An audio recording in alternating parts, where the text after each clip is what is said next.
E começando a revisão do capítulo 19 de Boruto TBV, o capítulo tem início em um flashback do Araya recebendo o poder de manipular a areia de ferro através de sua espada sendo imbuída com o chakra do Shinki. Segundo o que o Shinki explica, graças a isso o Araya conseguiria manipular a areia de ferro até um certo ponto usando seu Kinjutsu de Futon.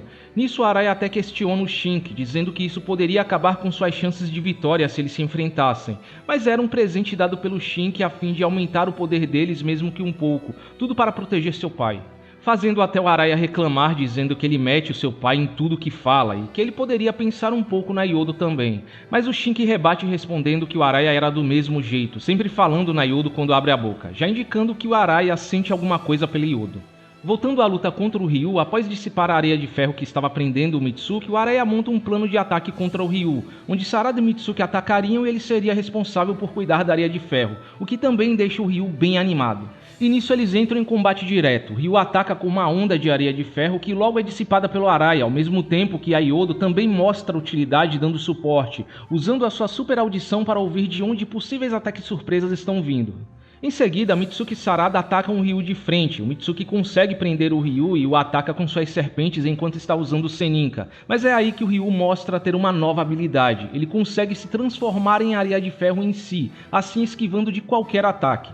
Mas a Yodo consegue saber aonde ele está graças ao som da fricção da areia de ferro, que parece ser mais alto onde ele está. Nisso, Araya mostra que, além de dissipar, ele também consegue juntar a areia de ferro, e usa isso para forçar o Ryu a voltar à sua forma original, dando mais uma brecha para Sarada e Mitsuki atacar. As serpentes de chakra do Mitsuki conseguem prendê-lo, mas ele consegue se desprender como se fosse intangível. Só que antes que consiga se transformar completamente em areia, é atingido por um Chidori da Sarada. Porém, o Chidori não foi certeiro, Ryu conseguiu escapar no último segundo, se transformando em areia de ferro novamente. Enquanto isso, no lado do Konohamaru e da Matsuri, eles têm uma discussão bem estúpida, onde a Matsuri quer chamar o Konohamaru de Konohamaru-chan, e o Konohamaru continua insistindo que não quer ser chamado assim porque não se sente bem com isso, aumentando ainda mais o ataque de ciúmes da Matsuri, enquanto o próprio Konohamaru está sendo mais envolvido pelo Mokuton. Em paralelo, Aida está assistindo e comenta que a questão não é a forma de tratamento. A exigência da Matsuri era que ele aceitasse uma relação que permitisse esse tratamento, algo que o Konohamaru não estava entendendo. Em seguida, ela informa tudo o que está acontecendo a Koji Boruto. O Konohamaru estava prestes a ser devorado e a Sarada e os outros estavam se aguentando na luta, mas dificilmente conseguiriam apoiar o Konohamaru imediatamente. O que deixa o Boruto apreensivo, visualmente querendo intervir, mas o Koji mais uma vez avisa que ele deve se conter, pois ainda não era o momento. Nisso o foco muda para as outras Shinjus no esconderijo, onde o Jura tem uma reflexão filosófica falando sobre sua visão do rumo ideal que as formas de vida deveriam seguir. Em resumo, ele acha que o objetivo das formas de vida é a evolução seguindo apenas o instinto. Os humanos, por conta da sociedade, se prenderam à razão, ofuscando o instinto que busca a evolução, o que o Jura julga como uma consequência negativa de obter inteligência e uma falha fatal como forma de vida. Um problema que as Shinjus não tinham por se manterem leais aos seus instintos. Porém, ele também disse que aquela não era a única consequência negativa que a inteligência trazia. Mesmo para as Shinjus havia um conceito que carregava um grande risco, o conceito do amor. E enquanto o Jura está falando disso, é mostrado que a Matsuri está se sentindo confusa com seus sentimentos. Era doloroso para ela se sentir assim, até que ela lembra que precisava devorar o Konohamaru, assumindo que nunca mais precisaria sofrer com esses sentimentos dolorosos. Continuando, o Jura cita as ações do time Ino-Chikachou, ignorando o perigo e priorizando a vida da Himawari, em especial o Inojin que perdeu a compostura e acabou perdendo a vida, ou pelo menos do ponto de vista dele. Atos tolos que foram consequência do amor, um conceito que as Shinjus ainda desconheciam e que nem os livros conseguiam definir. Até o Hidari, em sua ignorância, pergunta se isso era uma doença. Mas uma coisa era certa, eles não poderiam ignorar os perigos desse conceito. Os instintos deles estavam lhes dizendo para compreender o amor e superá-lo. E chegando ao final do capítulo, voltando à luta contra o Ryu, dessa vez o Ryu aparece em cima dos times de Suna e Konoha, só que agora invocando Tsumeakas através de suas roupas, confirmando que o Ryu de fato tem a mesma característica do Jura e do Hidari. Sarada e Mitsuki ainda conseguem derrotar alguns deles, mas eram muitos, então alguns acabam caindo perto da Yodo. Ela até consegue derrotar um deles, mas um acaba conseguindo mordê-la. Só que antes dela se transformar em árvore, o Araya consegue cortar o Tsumeaka, porém a sua espada acaba ficando presa nele. Se aproveitando disso, o Ryu teleporta o Tsumeaka com a espada, tirando a única vantagem que os heróis tinham contra a Areia de Ferro. Enquanto isso, Konohamaru está sendo cada vez mais envolvido pelo Mokuton, e assim o capítulo termina. Agora, indo para as considerações finais, em geral, apesar desse ter sido um típico capítulo de ação e tecnicamente não ter tanto conteúdo, ele conseguiu entregar muitos detalhes interessantes nas entrelinhas em certos trechos, começando pelo flashback no início do capítulo. Foi uma bela jogada o capítulo começar assim. Foram 3 páginas que mostraram e estabeleceram muita coisa sobre o time de Suna, mostrando como Araya ganhou essa habilidade, respondendo uma dúvida que foi deixada no capítulo passado sobre como exatamente essa espada dele funcionava, e também os laços entre o time de Suna. Bem como imaginei no capítulo passado, Araya e Shinki parecem ter um tipo de rivalidade à la Lee e Neji, onde ambos parecem lutar e competir entre si vez ou outra. E eles também parecem estar numa espécie de triângulo amoroso, onde Yodo gosta do Shinki, o Shinki é indiferente aos sentimentos da Yodo e o Araya gosta da Yodo, mas parece aceitar os sentimentos dela pelo Shinki. E isso, inclusive, já pode ser uma preparação para outros momentos, porque esse trecho nos diz que Gaara e Yodo são pessoas que sempre estão nos pensamentos de Shinki e Araya. O Shinki cuida do Gaara como o Araya cuida da Yodo. Então, será que, assim como o Shinki se sacrificou pelo Gaara, o mesmo pode acontecer com o Araya salvando a Yodo? Olha, eu vou ser sincero com vocês. Eu não espero a morte de ninguém do lado dos heróis nessa luta. Eu já falei e vou repetir. O mangá de Boruto me passa muito a vibe de matar personagens do lado dos heróis só lá pro final. Mas eu não posso negar que esse flashback mostrando os laços de amizade do personagem e que ele tem um aparente drama envolvendo o amor não correspondido, toda essa importância repentina que o Araya ganhou desde o último capítulo, aliado ao fato dele ser um personagem mais random em comparação ao elenco de Konoha, são fortes indícios de preparação de morte em shonen. Mas é claro, fiquemos com o pé atrás. Também dou um destaque especial ao trecho da conversa do Jura com as outras Shinjus, que foi especialmente interessante. Reflexões existenciais e filosóficas sobre o mundo, como essa do Jura questionando a eficiência dos humanos como forma de vida, era um toque que eu acho que faltava no Jura e nas Shinjus. Apesar disso aqui ser um shonen e não se aprofundar muito nessas questões, esse tipo de reflexão é bem comum para personagens que seguem o mesmo conceito das Shinjus e do Jura, ajudando a deixá-los menos rasos e passando um ar de sabedoria. Pelo menos agora eu sei que o Jura não será um céu da vida, ele tá mais pro lado dos aliens de Parasite ou de Adam e Eve de Nier Automata do que qualquer outra coisa, seguindo uma busca filosófica em entender a natureza humana. Além disso, nesse meio tivemos aí uma quase confirmação de Inohima, que o Inojin provavelmente ama a Himawari, o que já estava meio implícito pela reação do Inojin ao ver a Himawari sendo ferida pelo Jura e da própria Himawari ao vê-lo sendo mortalmente ferido, e diria que isso já estava implícito até antes mesmo de TBV. No anime eles têm um episódio juntos e há uma cena na quinta novel de Boruto onde o Inojin fica corado pela Himawari. Enfim, já havia alguns indícios de que provavelmente eles teriam esse tipo de relação no futuro. E é até algo simbólico porque eles são mais 2 filhos dos integrantes do time 7 original, reforçando a ideia de que haja uma intenção por parte do Kishimoto ou do Ikemoto de transformar o time 7 original em uma grande família, tendo não só laços de amizade, mas como também laços familiares através da união de seus filhos no final, Boruto Sarada e Himawari Inojin. E só comentando aqui que quando o Jura diz que o Inojin perdeu a vida, não acho que indique que a Himawari tem um poder de ressurreição ou algo parecido. Ele apenas não sabe que o Inojin está vivo. E também estabelecendo que talvez seja um novo objetivo e busca para as Shinjus, entender e superar o amor. Diria até que isso deixou mais claro o mistério por trás da escolha dos alvos pelas Shinjus. Basicamente, as Shinjus escolhem pessoas que os seus originais amam e elas desejam se livrar desse sentimento que elas não entendem e lhes causam dor e seus instintos dizem para superar. Como está acontecendo com a Matsuri. O único problema é o Jura aqui. Como ele se encaixaria nessa lógica? Bom, A visão do Jura sobre a busca dos seres vivos pela evolução como objetivo central me parece se conectar muito com a vontade dos Otsutskis, que buscam a evolução contínua até o ponto de se tornarem divindades, o que corrobora com a teoria de que um Jubi é originado de um Otsutski. Eu não me surpreenderia se essa visão fosse, de uma certa forma, um reflexo da vontade e instinto de evolução dos Otsutskis brotando nele. A cultura Otsutski pode muito bem ser baseada em abandonar o conceito de amor para que eles possam evoluir o máximo possível ao contrário dos humanos. Talvez por isso a Kaguya seja, de certa forma, uma traidora do clã, porque ela escolheu amar. É interessante observar que há um trecho no filler da Kaguya, que pessoalmente eu não gosto de usar como parâmetro para nada, onde a Kaguya fala que os membros do clã, como Momoshiki, não entendem o amor, apenas o poder e a ordem, que se encaixa muito com essa suposição.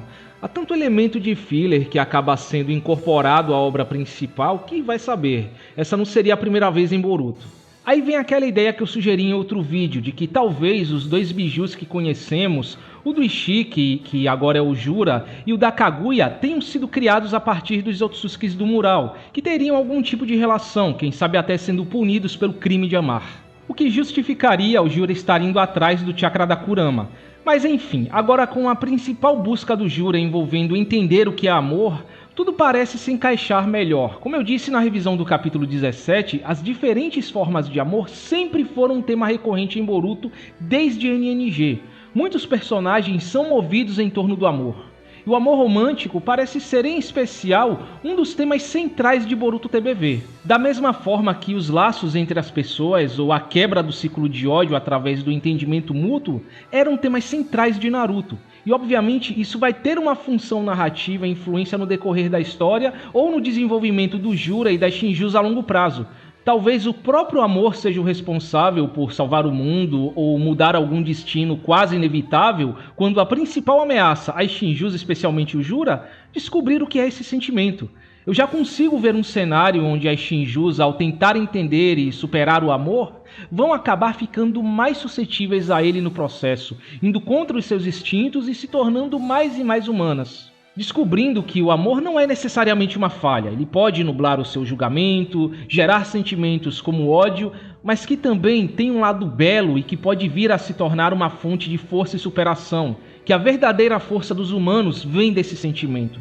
Para mim está evidente que está sendo sugerido aos poucos que a fraqueza das Shinjus vem do apego emocional de seus originais, o que pode vir a se tornar tanto uma arma contra eles, quanto uma forma de trazê-los para o lado dos heróis.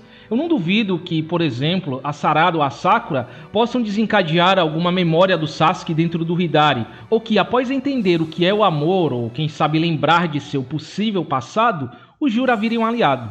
E sinceramente, eu não sei vocês, mas eu estou começando a cogitar novamente aquela possibilidade da imunidade da Sarada e da Sumire à onipotência ter alguma coisa a ver com o amor romântico por um Otsutsuki mesmo. Seria como um tipo de exceção para os Otsutskis que se relacionam com alguém de fora do clã. Assim eles não seriam indiretamente afetados pela onipotência. Eu sei que muita gente não gosta dessa ideia, eu também não, prefiro que seja o resultado de um desejo inconsciente da Eida, mas depois do amor romântico ter se tornado um tema tão central em Boruto TBV e estar sendo tão martelado nos últimos capítulos, especialmente nesse, essa parece ser a opção mais lógica. Agora falando da luta contra o Ryu, foi simplesmente de encher os olhos. Teve tudo o que se espera de uma luta de Naruto. Trabalho em equipe, onde cada personagem desempenhou o seu papel de forma excelente. O Shinki foi um show à parte aqui, se destacando mais uma vez como uma liderança e a maior carta na manga contra o Ryu. Como eu disse na revisão passada, a luta seria a dele. Ele foi o foco aqui. Sarada e Mitsuki também mostraram serviço, formando uma excelente dupla de ataque, aguentando as pontas contra o inimigo e até o pressionando, usando estratégia para pegar o Ryu desprevenido. E até mesmo a Yodo, que cometeu um erro no último capítulo, foi útil aqui. Uma luta desafiadora e intensa, mas que ao mesmo tempo é equilibrada. Essa habilidade de se transformar em areia do Ryu é bem apelona por si, inclusive até me lembrando muito um conceito do Gaara no filme Herdeiros da Vontade do Fogo, onde o Gaara também conseguia se transformar em areia, mas possui uma fraqueza que pode ser explorada pelos heróis e definir o rumo da luta. Ah, mas a areia de ferro do Ryu conseguiu segurar o Kodo, que em teoria é mais forte do que o Jigen. Ele não deveria estar conseguindo varrer o chão com todo mundo? Não acho que a Areia de Ferro ter conseguido segurar o Kodo diz muita coisa sobre o nível do Ryu em si. Vamos lembrar que a Areia do Gaara também conseguiu segurar o Momoshiki transformado e no contexto do anime, o Shinki conseguiu selar o Urashiki. Isso só significa que essa é uma técnica forte e eficiente que consegue segurar e restringir seres de alto nível e não necessariamente que o usuário em si seja capaz disso. Se a Areia de Ferro é inutilizada, 90% do poder de combate do Ryu vai embora.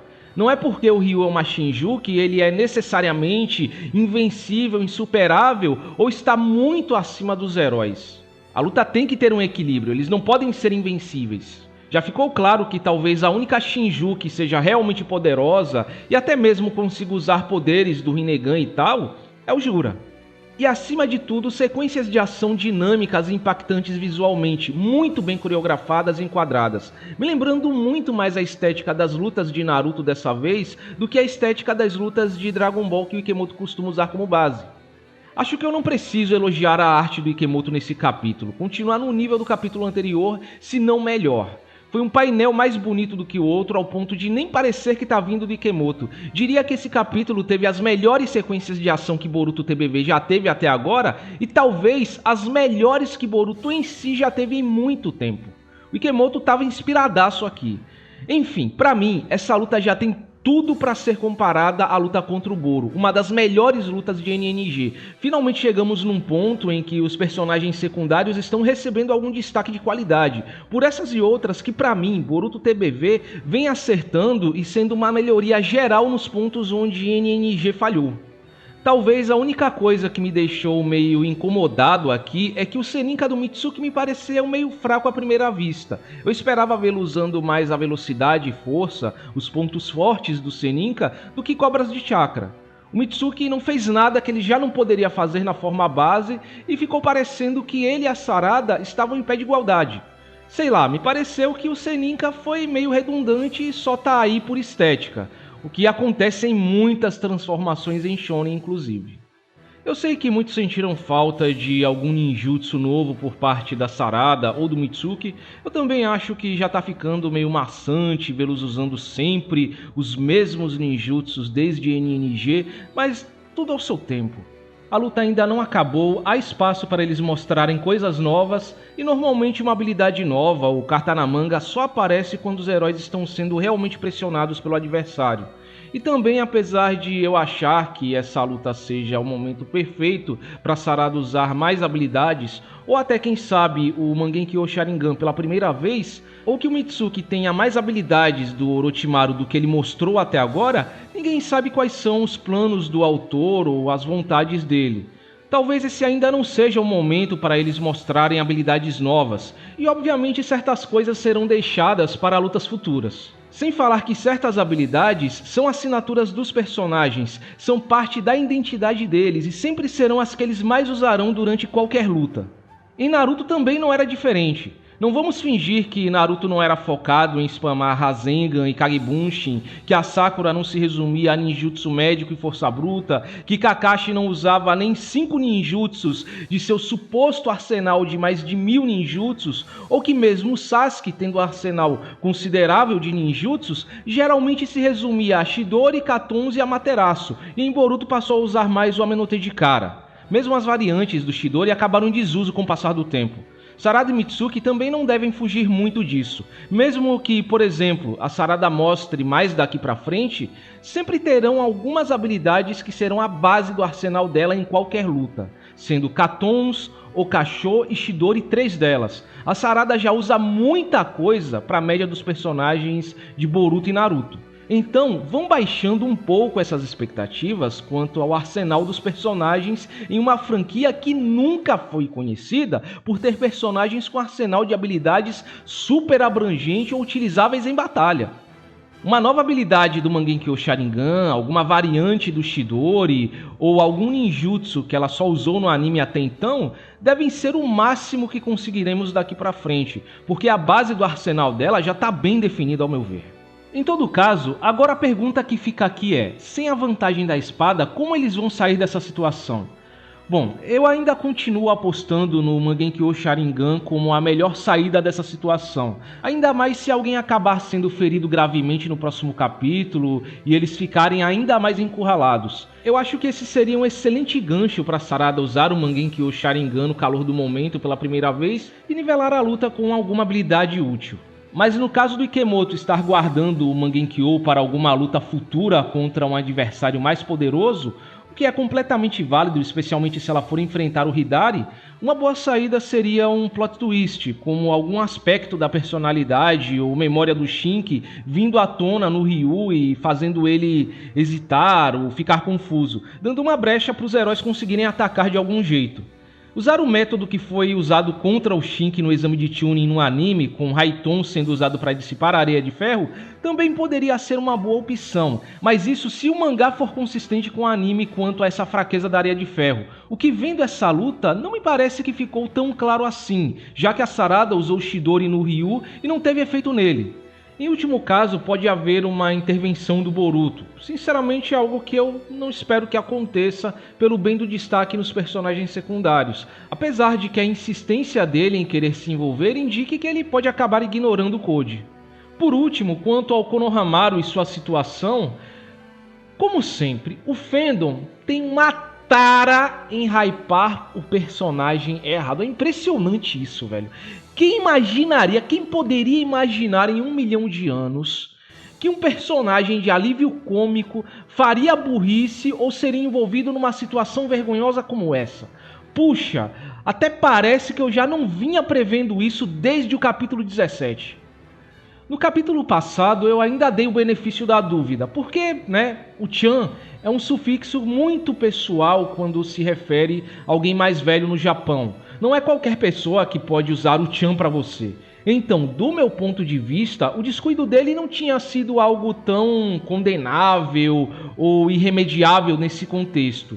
E achava que o Konohamaru ainda poderia reverter a situação na lábia nesse capítulo. Mas pelo jeito, ele continuou insistindo na ideia da Matsuri não chamá-lo assim e até entrou numa discussão desnecessária e infantil com ela da forma mais imbecil possível, mostrando uma idade emocional comparável à da própria Matsuri que acabou de nascer.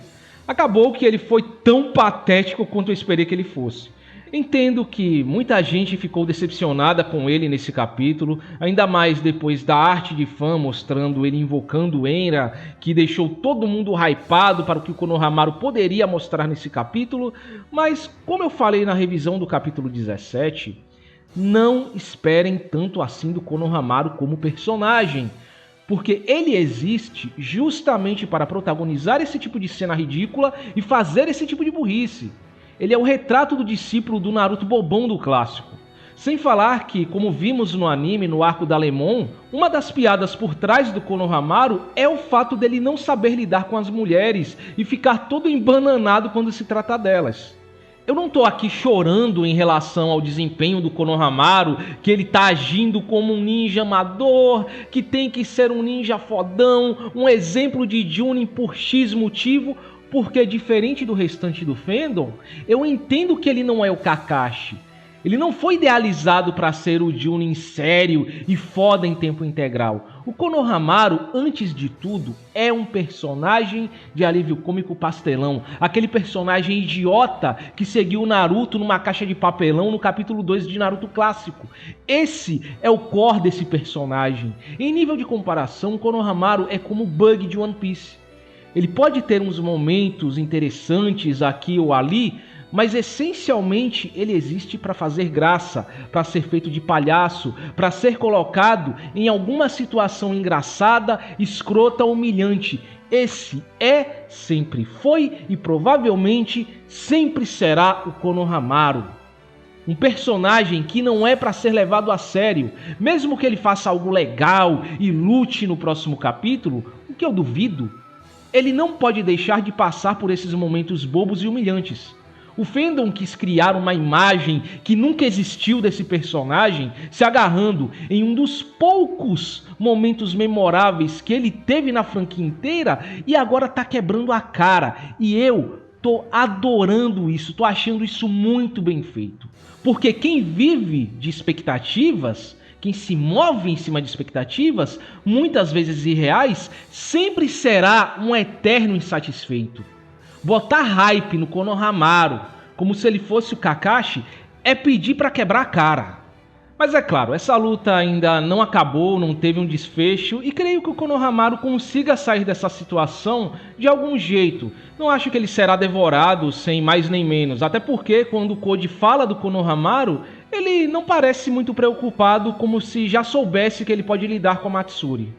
Mas desse ponto, pessoalmente, não estou aqui cravando nada, acho difícil que ele entre em combate com ela, porque claramente o foco está sendo a luta contra o Ryu. E conhecendo as lutas de Boruto, é bem provável que a luta vá se encerrar em mais uns 2 capítulos. Não acho que desse ponto haja espaço para 2 lutas em paralelo. Se fosse para acontecer, já estaria acontecendo nesse capítulo. Então eu acho que ainda há possibilidade do Konohamaru conseguir reverter a situação, simplesmente deixando a Matsuri chamá-lo de Konohamaru-chan e pronto. Todo o tom dessa discussão entre eles leva a isso. Quanto às minhas expectativas para o próximo capítulo, não tenho muito o que acrescentar. Eu acho que a luta vai continuar, talvez terminando num cliffhanger, numa reviravolta para o capítulo 21. O Konohamaru vai conseguir sair dessa situação e teremos a resolução da questão dos limitadores do Kawaki, o que vai sair disso no final. Bom, então é isso. Espero que vocês tenham gostado da revisão e nos vemos no próximo vídeo.